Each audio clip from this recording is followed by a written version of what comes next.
Welcome everybody. Today No Man's Sky will be looking at the best way to find and hunt crashed ships. This is number 3 of a 3-part series and most likely the final one because I have not seen any better ideas for trying to find them. In the first one we used the Minotaur Exo Mech to scan for crashed ship sites. It didn't really work out all that well and I generally wouldn't advise it as a method for trying to find crashed ships. In the second test we used the Nautilus submarine exocraft and that wasn't all that good either. I mean, it's certainly at least the second best, but we'll find out today whether this is particularly the best, but it seems like it will be. But of course this method requires, well, 3,200 Quicksilver, which takes about 8 days to get. That's doing the daily every day for the old Quicksilver over here, as well as one weekend mission which awards 1,200 in that one, so you get 3,200 total, and so yeah, it's quite a bit of a time investment there. Also the Nautilus one can actually be done really early just because you can now, especially thanks to the changes they made in the recent Exo Mech update, you can get the Nautilus really quickly and you can do that just generally fast, so it is certainly a valid method, and as far as I know a lot of people do use it and have used it to find S-class submerged ships. If you're interested in either of those two tests then I'll link them down below so you can check them out, but today we're going to focus on the void egg method. So I need to buy a new void egg, which is going to be painful because I don't really want a second living ship. As you can see, that one's beautiful. It's pearlescent, it's got a bunch of parts. By a bunch of parts I mean it's not naked on the sides, which I really dislike. It's got loads of armour and it's got 3 colours, which is not, you know, a guaranteed thing on these, and they're all like dark colours with like purple and they're very pearlescent. It's a beautiful ship, I really like it. If we find an amazing, beautiful, crazy one, I mean I'll probably get that on the way, but yes, unfortunately to do this we need to buy one. 35% unlock, man, that's taking so long. I really want that. I'll actually, if I want that as well as this void egg, I'm going to have to do a lot of them. I'm going to have to do a bunch more missions already. So void egg, here we go. Right, I now have my second void egg. So what I'm going to test here, I've actually heard from Master Martin that this probably won't work out because he's tried it.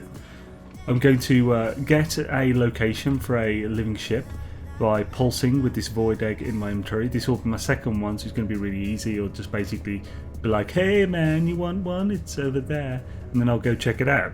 Then I'll go over to it and basically say I don't want you, which is really harsh, especially the amount of time I'm going to have to do this. The living ship will cry a bit, then I'll get in my ship, auto-save, then reload. Now, according to Master Martin, this means when you log back in, there won't be a ship there at all. Now this does kind of make sense because like it's cached that the living ship took that place. There is a weird bug where after like 6 or so reloads from a manual save, it turns to normal ships anyway and not the living ship. So we could use that to work out what ships are there. But I can't remember if it's like a weird hybrid or not. But anyway, let's get to it because we've been talking long enough for the intro. In fact, that's a stupidly long intro, my apologies. Let's get into this. So first, we're going to head out and we're going to pulse. Don't need to make a manual save or anything, although I have actually made a backup, but I always do that. So we're going to pulse a bit and then get a location for one, go check it out and see what we can find out. That did not take long at all. Hello fella, good to talk to you. Let's have a little word with him. Oh, that's actually a really cool looking ship. I wish I'd got in the photo mode to check that out. Kind of the colours of a void egg. You know, it would be really cool if this guy that you see is one of the models you can pick up on a planet in the system. I mean, I doubt it because there's so many different models and the seed is based on the crash site itself, but yeah, that's cool. Right, so set of coordinates, beam to my navigation computer. Sweet, thank you kindly. And because he shoots off, that's what I meant by going photo mode first, but oh well. Right, this was a terrible idea to do it in Londinium. As with the second test, there are too many waypoints. There's always going to be something that is going to take priority over this void egg waypoint. Shit, dang it. We will probably move to a different system after one or two. Right, so first of all, have we got a beautiful looking living ship? It actually looks quite cool. I mean, if I do find some particularly beautiful living ships, I'll certainly note them down. As you saw there, that's the Londinium effect on the old lag there. I mean, it's quite unusual looking. It looks very 50s. Like, I expect this. If living ships made a rendition of Greece, he'd be the cool guy. He'd be, is it Johnny or whatever? What's his face? The amount of times I've seen Greece, I should remember the names. If we just reload now, the living ship will still be there. So, let's reject this beast. We'll get our void egg back. There we go. He's flown off now. It does make sense that there won't be a ship there because he's flown off. So, as far as our cache is concerned, we've kind of just... the ship's basically gone. Similar to how in multiplayer, if you're in multiplayer and one in your party, or you know, the phase that you're in, grabs the ship, it's gone for you as well. So let's get in our ship, autosave, and see what's up. Reload! As expected of the mighty Master Martin, he was completely correct. There is no ship here. Now, we could get the ship to appear here eventually. Now, how to flush the cache, I'm not fully sure. So, first of all, let's try completely leaving the game and coming back. I'm certain pretty much that won't work, but we should always try everything, just in case. As you can see here, it is still not there. So, yeah, kind of expected, but you know, oh well. Now, there are some other possible methods we could use here to sort of leave the system, go to multiple systems, fill the cache with other things, fly around a bunch, and maybe get it to load, but that is really bringing up the time between finds. So this would mean it would just take ages to check each site and so forth. So essentially, this is not a valid method doing this specific thing, but don't worry, void egg, there's definitely other methods we can use using the void egg to do it, and that's what we're going to do next. So I would say it's not worth trying to flush the cache. It's possible you could do it with some kind, with the save editor or something, maybe. I'm not sure. I'm not exactly sure really how the cache works. Just know that this is one of the things that is cached and eventually is flushed when it is replaced with other data. So the next thing we're going to use is we're going to make a manual save, and we're going to do this to find them, find it, reload, and just keep doing that until we get to the point where it will show us a normal ship instead of living ship. Usually when you're reloading for living ships at this point, you would want to restart the game fully, which will sort of reset it and allow you to see just living ships again. But we're going to use that to our advantage and see if we can see crash ships doing that way. As far as things go, yeah, it's slightly dodgy. There are more legit methods which we will also do in a bit. But yeah, we'll try this one. Because why not? This is science, we've got to test.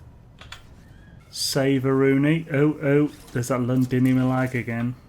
Right, let's jump in the old shipper-doodles.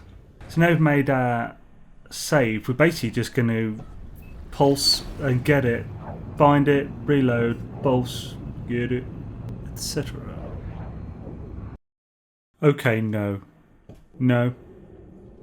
20 times. Crash. I have now... we actually seem to be at the same one as before. 20 times I have now... yeah, it is definitely the same one. 20 times I've now reloaded. And yeah, I'm sick of it. 20 times reloaded and I haven't been able to get the bug to happen. I've basically been reloading the manual save and heading up, pulsing, taking over 2 minutes of pulsing to get the mothership to actually appear. So I've been at this for well over an hour now, reloading, and I'm kind of sick of it. So right, we're going to stop this because this is clearly not a consistent enough method to get it going, and the time investment to start it is ridiculous. So let's move on to the third and final and most promising method for using the Void Egg to find crashed ships, which is to use the Void Egg to find living ships and therefore crash sites, and on the way noting down the coordinates of those crash sites, and then once you've got a bunch on the same planet, go to those crash sites. As you're re-rolling, you won't actually lose the ship itself, so you'll be able to check each one that is there. This is a B-class explorer, so not really anything we're after. So let's go to the next one. I have a list of 16 to go through here for Londinium, which I did when I was originally testing out living ships. Obviously I've cut out the phase of actually collecting them, but this seems probably like it would definitely be the most efficient of all methods. I've made my list in a sort of order of how far they are from each other. So the next one is minus 34.89 by 59.53, so not too far away. And here we are at the second crash site. It took about 2 minutes, almost exactly, to get here. I imagine it will get a bit quicker when I get into the rhythm of going between coordinates. And yeah, obviously it takes about 2 to 3 minutes, depending where you're doing it. If you really crank up the efficiency when re-rolling for the ships. So this probably done in about 5 minutes per ship. So you can find a solid 12 per hour. I don't know how it works with the crash sites that have NPCs at them. We'll see. I imagine if it does count these in, so if the living ship want to use those sites, then I imagine we'll definitely see one in this list I've got. So let's check this. B class again. So we're not going to go for that one. The next one is a lot closer. It's just like 1 point on the lat and 6 points on the long, so really close. So we're not even going to jump for this. And here we are, number 3. Check out what it is. C-class hauler, so we're going to leave this and go to number 4. And here is number 4. Oh, nice, we found our first S-class. Now it is a shuttle, but it's still S-class, which means this would scrap decently. So we'll compare and claim it, because I've got a spare ship slot, and we'll go and scrap this, because we'll get a few nanites for a S-class no matter what type it is. Shuttles will have probably the worst, but yeah. By the way, I'll actually, if folk want it, let me know down below if this is something you're interested in. I'll do a video I actually started planning before the living ship update, which kind of messed with all my data, which is about the scrapping and what you get from each thing and stuff and how it differs, and basically, yeah, that stuff. So if you want a video on that, just let me know. Seems like a good idea, but I've got a big long list, so if people aren't really fussed, then you know. But yeah, right, let's take this up. It takes nothing to repair this. 1 metal plating and a hermetic seal. I haven't got the condensed carbon, that's annoying. Was it on my ship? I've got some here, so it's fine. I'll be able to build one in my normal inventory. To essentially just get the pulse engine up, so you can get there. The shame about this is that when I scrap this, I'm going to get my awful exotic. I don't want to be using that to fly between. Although the alien ship is actually fairly terrible as well, because it's not upgraded at all. So it has terrible maneuverability, which is bad when you're doing lots of coordinate work. I've also just realised I didn't leave a comm station there. This is Londinium. It will remove the one I already have, but if you find another S-class, I'll leave a comm station there so you guys can just find it and scrap it, whatever you want to do with it. So this will give me 2 million in units for scrap, which is meh, like it's not worth coming up here. But what I'm after isn't the units. Right, so let's see what this gave us. So, nice, we got these 2 units, so Starship Shield and a pulse engine. That will be in trading, probably a few hundred. Let's see exactly how much it gives us. So yeah, nice. We'll get 950 nanites for these two, which is fantastic. Found that A class earlier. Nice. So yeah, that gave us a nice few nanites. Happy days. We also got the other stuff. Did we get any augmentations? It looks like we did, but I'm not exactly sure how many because I already had some here. I've already had 48. So we got probably 3, I expect, from that, which makes sense for S-Class, which is great. So yeah, nice. We got a few good things off there. Certainly worth scrapping an S-Class, no matter what type. I had actually recorded the majority of this video before the previous video went out. So I've now seen your comments, you guys' comments about why aren't I scrapping the non-S-Class ships, and that's mainly just because it's not really worth it. For me, because this is an exceptionally established save. I've got 1.7 billion on it. I did have 4.3, but I upgraded one of my ships with the slots just to kind of get rid of it, because I was doing some testing that would involve units. And so the units really don't interest me at all. Oh, we got that awful view from the too low from the exotic there. But the nanites do interest me. The storage augmentations don't really, because again, units isn't an issue. If any of you have seen the Stasis Device Meg Guide, you'll know that I have a farm, and in a system with many other farms, it could basically make 11 billion every 2 hours or so if I want to. So and so can you guys, by the way. You can go to that system as well, the Golden Royal Mint. So you should definitely check out that video. I'll definitely stick it as a card for this video, as well as linked below. So yeah, for me it's primarily nanites that I would actually bother to gain. This is an awful view. I'm just going to land and call one of my other ships in immediately. There we go, my beautiful fighter. This will be far more enjoyable and more efficient. So because we went up, number 5 is actually quite a bit of a distance away from us, but it won't take too long to get there generally. Also, actually, this fighter, by the way, probably one of the worst ones I could have used to do this. Haulers are best just because of the HUD. With this one, as you can see, if I slow down, I can't see the Lan Long.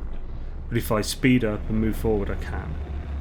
Now I need to go to minus 44.5 by 142.64, which is quite a distance away from where we are now. Just as I was going, this weird stellar intelligence dropped by. Hidey ho fella, it's going to shoot you. Is that something that happens? Nope, doesn't hurt him, and it hurts me, so I'm just going to leave. Laters, Mr. Intelligence. And here is number 5, and it's a baller. Nice. It would be amazing if this was S-Class. I'm a big fan of this baller from this system. If this was S-Class, I might actually take this as my main ship. I believe Sword isn't a massive fan because of the thrusters on the back. Or that might be the Sihnon one. But anyway, let's check it out. Oh, it's C-Class. Grr. But because this is such a big hauler with a bunch of slots, even at C-Class, the slot count will bring you quite a few million units. So this will actually be worth a nice little bit when scrapping it, or even just getting it to trade for another ship. So not terrible, but we're not going to mark it. So number 6, here we come. And here we go. Here is number 6, I think, at this point. Oh, nice. It's even next to a bunch of nav data-y cube things. And another baller. So let's check it out. Oh, here we go. Unfortunately then, this does not cut out the NPCs ones. But still, took the 6th one before I got one like this. Hidey ho there, fella. How's it going, bruv, now? I'm a nice chap, so I'm going to fix it for him, because why not? Though I say that, but if I had the option, I would probably kill him to take it. Because he's pixels, guys, pixels. I need to make a glass to fix it, so 1 will do. There you are, buddy. What is my reward, good sir? This is not a good deed. Oh, it gave me a few units, which is meh. Wait, what? Standing was decreased. I actually lost Korvac standing in that. What the hell? I should have read the stuff. I didn't read what he was saying. Dang it. What cheeky git. Ooh, A-class ship shield module from that though, so that pays for my time here. Right, well, on to the next one. And here we go, number 7. It's the Explorer again. What geez. B-class, third B-class Explorer out of the lot. Number 8. Number 8 is another Explorer, new design this time. B-class again. What is it with the B-class Explorers, man? Should dang it. Right, number 9. And here it is, number 9. Ooh, not bad. A-class. Still, it's A-class. It's shuttle. And I just want to kind of get on with this. Again, nanites-wise, if it's S-class, I'll deem it worthy. But personally, it's not really worth my time.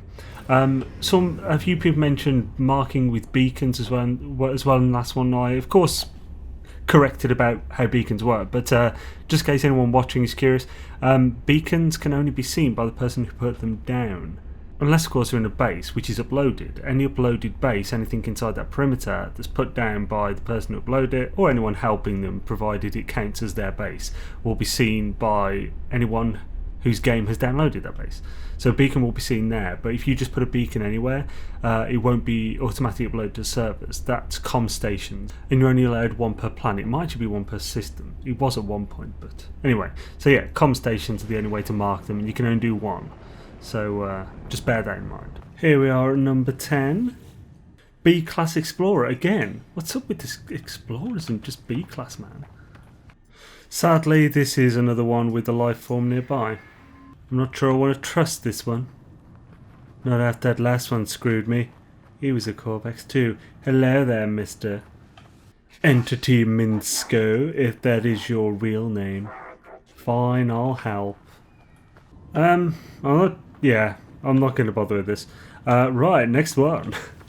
Here we are at number 16, because as is becoming tradition at this point, I lost a bunch of video again. So 13, 14 and 15 don't exist anymore.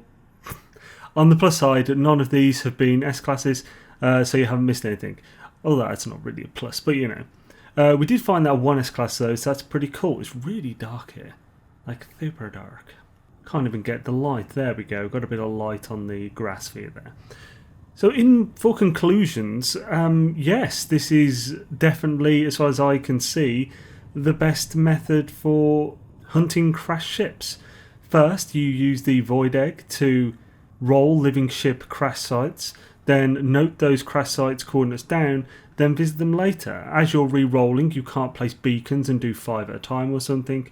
If you take the living ship, and then if you just reload, if you refuse the living ship, then reload, the living ship is gone, and that means the ship from the crash site is gone, and so this ship will be gone. So the most viable, and the only viable way to do this really, appears to be to note down the locations while reloading each time, or if you're going to refuse, you'll have to just wait a while until the ship has respawned and you can come back and check. But even then, you can only really do 5 at a time per planet, just because of leaving beacons. So as a long-term passive type thing, that's certainly a viable option.